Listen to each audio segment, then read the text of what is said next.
My phone rang at midnight. The rain hit my window so hard it sounded like tiny rocks. I picked up the phone with shaking hands. Mrs. Nia? This is City General Hospital. Your husband Tariq had a terrible accident. You need to come right now. He's in critical condition. My heart stopped. Critical. That word made my whole body go cold. I jumped out of bed and threw on my clothes. My hands shook so badly I could barely tie my shoes. Tariq was supposed to be at a work dinner. How did this happen? The nurse on the phone wouldn't tell me anything else. Just that I needed to hurry. The drive to the hospital felt like forever. Rain poured down so hard I could barely see the road. My windshield wipers moved back and forth. Back and forth. Every red light made me want to scream. Please let him be okay. Please let him be okay. I kept saying it over and over in my head. When I finally got to the hospital, I ran through the parking lot. The rain soaked through my jacket in seconds. I didn't care. I burst through the emergency doors. Water dripping everywhere. My husband, Tariq Johnson.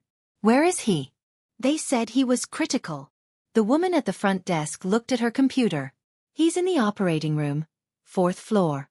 Take the elevator and turn left. I ran to the elevator. My wet shoes squeaked on the shiny floor. The elevator felt so slow. I watched the numbers light up. 1, 2, 3, 4. The doors opened and I ran out. The 4th floor was bright white and smelled like cleaning supplies.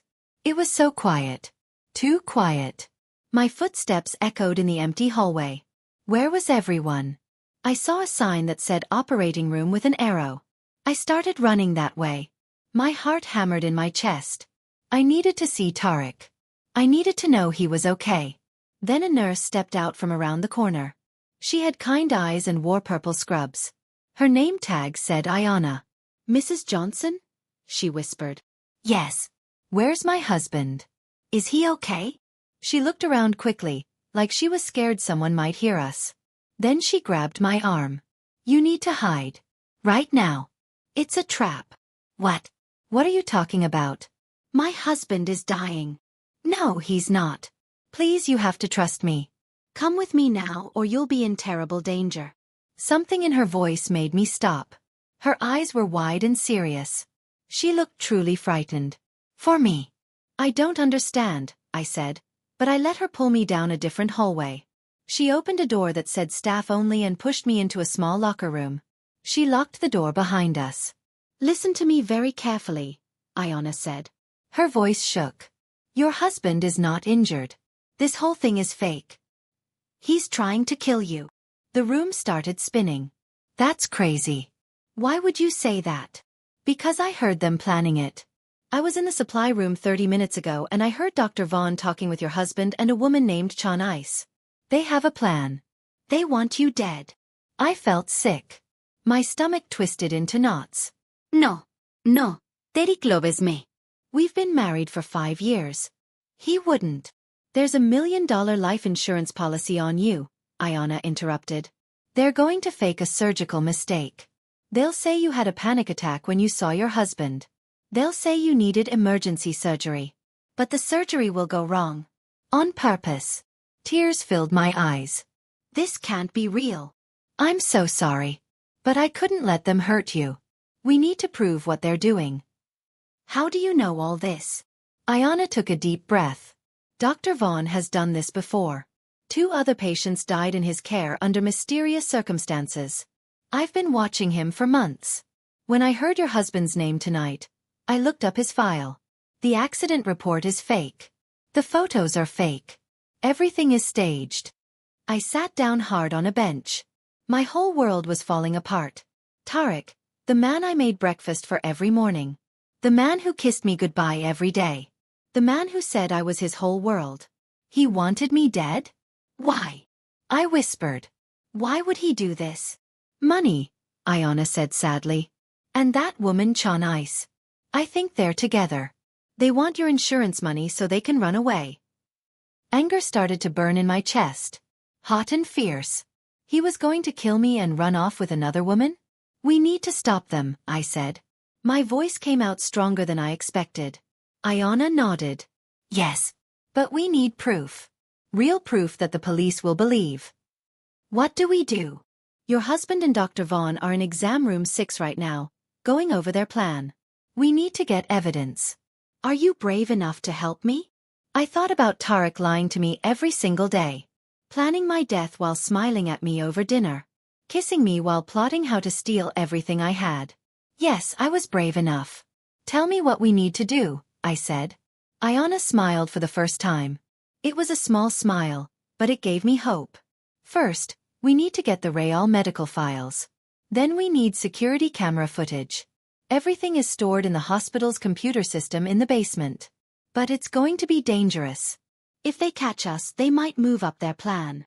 I stood up. My legs felt shaky, but I made them strong. I don't care, I said. I'm not going to die tonight. And Tarek is going to pay for what he tried to do. Ayanna unlocked the door and peeked out. The hallway was still empty. Stay close to me, she whispered. And whatever happens, don't make a sound.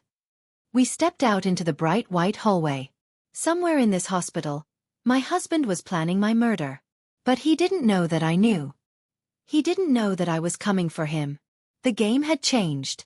And I was going to win. We moved through the hallway like shadows. Ayanna knew every corner of this hospital. She led me past rooms full of sleeping patients and empty nurse stations. My heart beat so loud I was sure someone would hear it. The medical records office is on this floor, Ayanna whispered. We need to get Tarek's real file. The one that shows he was never in an accident. We stopped at a door with a small window. Ayanna peeked through. It's empty. Good. Come on. She used her keycard and the door clicked open. Inside, rows and rows of filing cabinets stood like soldiers. The room smelled like old paper and dust. How do we find his file? I asked. They're organized by last name and date. Johnson, today's date. Ayanna started pulling open drawers. My hands trembled as I searched. Johnson. Jason. Johnson. Kelly. Then I saw it. Johnson. Tarek. I pulled out the folder. Inside were papers that made my blood run cold. Medical examination from 3 hours ago. Heart rate normal. Blood pressure normal. No injuries noted. Patient requested fake accident report for personal reasons. He really did this, I whispered. Seeing it on paper made it real in a horrible way. Look at the bottom, Ayanna said, pointing to a signature. Dr. Marcus Vaughn had signed the fake report. But there was something else. A photocopy of a check. $52,000. From Tarek to Dr. Vaughn. He paid the doctor to help kill me, I said. The words tasted bitter. Take photos with your phone, Ayanna urged. We need copies of everything. My hands shook so badly I almost dropped my phone. But I took pictures of every page. The fake report. The real examination. The check. All of it. Now what? I asked. Now the hard part. We need to get to the basement. That's where the security footage is stored. We need video proof of Tarek walking into this hospital perfectly healthy. We locked the records room and headed for the stairs. Ayanna didn't want to use the elevator where cameras could see us clearly. The stairwell was dark and cold. Our footsteps echoed. Down, down, down we went. My legs ached but I kept moving. How many times has Dr. Vaughn done this? I asked as we walked. Ayanna's face grew dark. I know of 3 suspicious deaths. All wealthy patients. All with big insurance policies. All died during routine surgeries that went mysteriously wrong. Why hasn't anyone stopped him? He's careful. He spaces them out. Different hospitals. Different cities.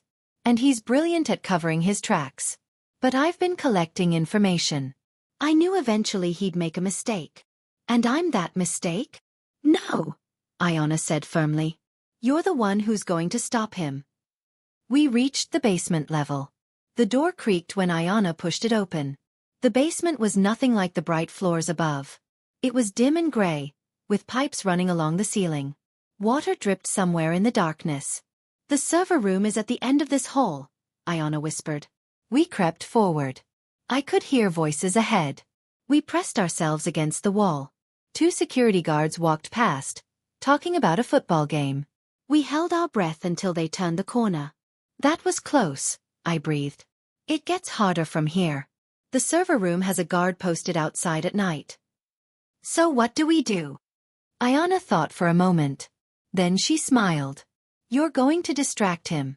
Tell him you're lost. That you're looking for your husband. While he's helping you, I'll slip inside. What if he gets suspicious? Cry, Ayana said simply. Men don't know what to do when women cry. He'll be so busy trying to calm you down. He won't notice me. We walked closer to the server room. Sure enough, a guard sat in a chair outside a heavy metal door. He was reading a magazine.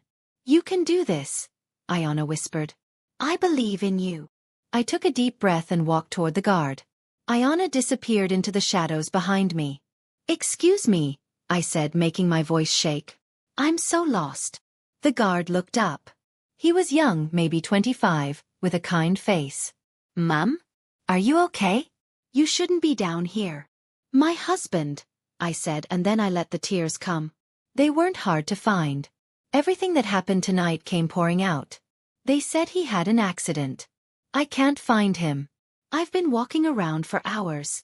Oh no, ma'am, please don't cry. The guard stood up, looking panicked. Let me help you. What's your husband's name? Tarek Johnson, I sobbed. Please, I just want to see him. Okay. Let me call up to the nurse's station. He pulled out his radio. While he was distracted, I saw Ayana slip through the server room door. It closed silently behind her. The guard talked into his radio. Yeah, this is Mike in basement security. I have a lost family member here. Tarek Johnson, patient on 4th floor. Static crackled. Then a voice said, no patient by that name in our system. The guard frowned. They're saying there's no Tarek Johnson checked in.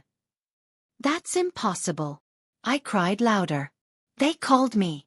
The hospital called me. Ma'am, please calm down. Maybe you have the wrong hospital. I sobbed harder, buying Ayana more time. Inside the server room, I knew she was working fast. She had told me the security footage was stored on digital files. She just needed to find tonight's recordings from the front entrance and download them to a USB drive she kept in her pocket. Minutes felt like hours. The guard kept trying to comfort me. He offered me water. He suggested different hospitals nearby. Finally, I saw the door open just a crack. Ayana slipped back out. Oh, I said suddenly, wiping my tears. I just remembered. It was Mercy Hospital, not City General. I'm so sorry. I'm so confused. That's okay, ma'am, the guard said, looking relieved. Mercy is 10 blocks west. Do you need directions? No, I can find it. Thank you so much. I hurried away. Ayana fell into step beside me around the corner. Did you get it? I whispered. She patted her pocket. Everything. Video of Tarek walking in healthy. Video of him meeting with Dr. Vaughn and Chan Ice in a private room. And audio too. The system records sound. Audio? So we have them talking about their plan. Every word. Hope bloomed in my chest. We had evidence. Real solid proof. Now we need to get out of here and take this to the police, I said. Not yet, Ayana said. We need one more thing. The financial records. Dr. Vaughn keeps a private file on his computer. All the payments he's received. All the cases. Everything. Where's his computer? His office. 4th floor. My stomach dropped. That's where Tarek is. I know. But we've come this far. We can't stop now. She was right. We had climbed down into the darkness. Now we had to climb back up and face the monsters waiting above. We started up the stairs. Each step took us closer to danger. Closer to Tarek and Dr. Vaughn and Chan Ice. Closer to the truth that would either save me or destroy me. When we reached the 4th floor door, Ayana turned to me. Whatever happens in there, we stick together. Agreed. Agreed, I said. She pushed open the door. The bright lights made me blink. The hallway stretched ahead, long and white and full of secrets. Dr. Vaughn's office was at the end of the hall. And somewhere between here and there, my husband waited, thinking he had one. But he was wrong. We had the evidence. We had the truth. And we were coming for him. We crept down the hallway toward Dr. Vaughn's office. Every shadow looked like a threat. Every sound made my heart jump. Ayana held up her hand. We stopped. Through a window in one of the exam rooms, I could see them. Tarek sat on the exam table, laughing. Actually laughing. Next to him stood a beautiful woman in expensive clothes. That must be Chon Ice. Dr. Vaughn stood with his back to us, pointing at papers on a clipboard. Once she arrives, we give it 30 minutes, Dr. Vaughn said. Then we tell her you took a turn for the worse. We'll say she needs to donate blood because you have a rare type. Once she's on the operating table, the rest is easy. Chon Ice kissed Tarek on the cheek. Then we're finally free, baby. No more pretending. No more boring wife. Just you, me, and $1 million. Tarek smiled. I almost feel bad. Nia really believed I loved her. They all laughed. Something inside me broke. But it wasn't weakness. It was the last chain holding me back. These people wanted me dead. They thought I was stupid. They thought I was weak. They were about to learn how wrong they were. His office is next door, Ayana whispered. We need to move now while they're distracted. We slipped past the exam room to the office. Ayana's keycard worked on this door too. We slid inside and locked it behind us. Dr. Vaughn's office was neat and cold, like him. Diplomas covered the walls. His desk held a computer and stacks of files. Ayana sat at the computer and started typing. He's logged in. Careless. Her fingers flew across the keyboard. Found it. Financial records. Look at this. I leaned over her shoulder. The screen showed payments going back 5 years. Hundreds of thousands of dollars. Names I didn't recognize. But 3 names had red marks next to them. Deceased. Those are his victims, Ayana said quietly. The ones who died. Print everything, I said. We need hard copies. The printer hummed to life. Page after page slid out. Evidence of murder. Evidence of greed. Evidence that would put these monsters in prison forever. Then the door handle rattled. We both froze. It's locked, a voice said. Dr. Vaughn's voice. I always leave it unlocked. Maybe maintenance locked it, Chon Ice said. Let me get my keys, Dr. Vaughn replied. Hide, Ayana hissed. She shoved the papers into her jacket and pulled me toward a closet. We squeezed inside between lab coats and medical supplies. Through the crack in the door, we watched Dr. Vaughn enter his office. He went straight to his computer. Something's wrong, he said. His voice went hard. Someone accessed my files. My heart hammered so loud I was sure he could hear it. Dr. Vaughn picked up his phone. Tarek, get to my office now. We have a problem. Footsteps pounded in the hallway. Tarek and Chon Ice burst through the door. What's wrong? Tarek demanded. Someone's been in my computer. Someone knows. How is that possible? Chana's voice went high and scared. I don't know. But we need to find out who and stop them before they go to the police. Could it be Nia? Tarek asked. Maybe she figured it out somehow. How could she? She's not that smart, Chon Ice sneered. Ayana squeezed my hand in the darkness. I squeezed back. We just needed to wait them out. Then we could escape and run straight to the police with our evidence. But then my phone rang. In my pocket. Loud and shrill in the quiet office. I grabbed for it frantically, but it was too late. They had heard. Dr. Vaughn yanked open the closet door. Light flooded in. He stared at us with cold, angry eyes. Well, he said. Mrs. Johnson. And Nurse Ayana. How long have you been listening? Tarek's face went white, then red with rage. Nia? What are you doing here? Stopping you, I said. My voice came out stronger than I felt. We know everything. The fake accident. The insurance money. All of it. You can't prove anything, Dr. Vaughn said. Actually, we can, Ayana said. She pulled out her phone. Video footage. Audio recordings. Financial records. It's all here. And it's all backed up to the cloud. Even if you destroy this phone, the evidence exists. That was a lie. We hadn't uploaded anything yet. But they didn't know that. Chon Ice looked panicked. What do we do? We can't let them leave this hospital, Dr. Vaughn said quietly. Dangerously. Tarek moved toward me. Nia, baby, you don't understand. Let me explain. Don't come near me, I said, backing away. I heard everything. You were going to kill me. It wasn't personal, Tarek said, like that made it better. We just needed the money. For 5 years you lied to me. You made me think you loved me. I did love you, Tarek said. At first. But then I met Chanice and everything changed. So you decided to murder me? It was supposed to be painless, he said, like he was doing me a favor. Rage filled every part of me. You're a monster. I ran for the door. Tarek lunged and grabbed my arm. We struggled. Ayana tried to pull him off me. Dr. Vaughn grabbed Ayana. In the chaos, I broke free and ran into the hallway. Behind me, I heard shouting. Footsteps chased me. I ran toward the stairwell. If I could just get to the ground floor, I could scream for help.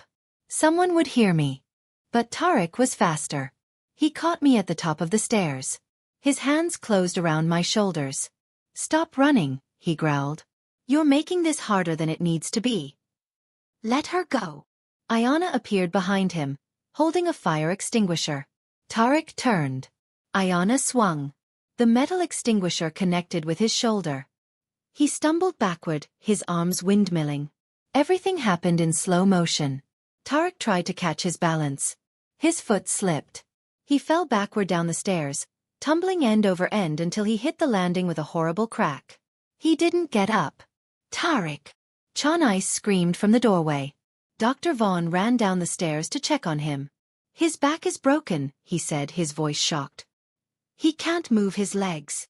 Suddenly, the stairwell filled with people. Real hospital staff, drawn by the screaming. Security guards. A real doctor who wasn't a murderer. Call the police, Ayana shouted. This man and Dr. Vaughn tried to kill this woman for insurance money. I have evidence. One security guard grabbed Dr. Vaughn. Another held Chanice, who was crying hysterically. A nurse I didn't know put a blanket around my shoulders. You're safe now, she said kindly. The police arrived within minutes. Ayana handed over everything. The files. The video footage. The audio recordings. The financial documents still stuffed in her jacket. 2 officers led Dr. Vaughn away in handcuffs. Another took Chanice, who kept screaming that it was all a misunderstanding. Paramedics put Tarek on a stretcher. His face was gray with pain. As they wheeled him past me, he looked up. No, I'm sorry. Please, you have to help me. I looked down at the man I had loved. The man who had planned to murder me. No, I said simply. You made your choice. They took him away. The paralysis meant he would spend years in prison, unable to walk. Unable to run away with his stolen money and his other woman. Justice in its own way. The next few weeks were a blur. Police interviews. News reporters. Lawyers. I filed for divorce immediately. The insurance company launched an investigation and found 2 other policies Tarek had secretly taken out on me. $3 million total. He had been planning this for over a year. Dr. Vaughn went to trial and was sentenced to life in prison for 3 murders and 1 attempted murder. Chanice got 20 years as an accomplice. Tarek was sentenced to 30 years. He would spend them in a special prison medical facility, paralyzed from the waist down, unable to hurt anyone ever again. Ayana became famous as the nurse who exposed a corrupt doctor. The hospital gave her an award for bravery. She quit anyway and went back to school to become a doctor herself. A good one. As for me, I sold the house I had shared with Tarek. I took the money and started over in a new city. Got a new job. Made new friends. Learned to trust again slowly. 6 months after that terrible night, I woke up to sunshine streaming through my apartment window. Birds sang outside. I made coffee and sat on my balcony, breathing in the fresh morning air. I was free. Truly free. Not just free from Tarek and his evil plan. Free from ever doubting my own strength again. I had walked into a trap and I had walked back out. I had faced monsters and I had won.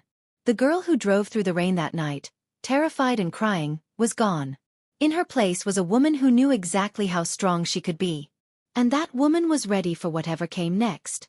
If you loved Nia's journey from victim to survivor, please like, share, and subscribe to hear more stories of courage and justice. Tell us in the comments where you're watching from because we love hearing from you. Remember, you are stronger than you think, braver than you believe, and capable of surviving anything life throws at you. Never let anyone make you feel small. Never let anyone steal your voice. And never, ever give up on yourself. You are worth fighting for.